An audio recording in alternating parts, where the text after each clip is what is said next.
How to add timestamps and chapters to your YouTube video. Hi guys, in this video I'll show you how you can add timestamps to your YouTube video. So let's get into it. So as you can see, this is the video on my channel, and as you can see, there are no timestamps over here. So let's go ahead and do it. So first things first, what we're going to do is we're going to go open up our studio, and we're going to go into the video details. So right here I've opened it up.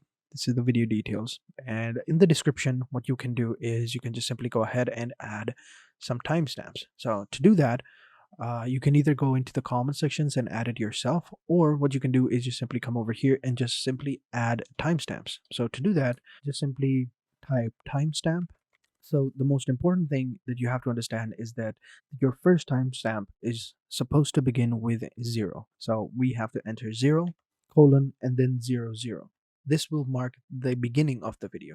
Next, what we need to do is we need to add the other timestamps, and we have to make sure that each timestamp is roughly longer than 10 seconds, and we need to have at least 3 timestamps or more within our video description for it to work. So once we've added the timestamps, now we'll begin with the other one. So over here I start talking about the software, how great it is, and what it is supposed to do. So now we'll just add 40 seconds. We'll also need to add the title of it as well. So we'll just call it intro for now, and then again 0 colon 40. Over here I start talking about what it is. And once you have added all of the timestamps, all you have to do now is just simply click on the save button and save changes. And once you've saved them, just simply click on the link of the video to go ahead and see it.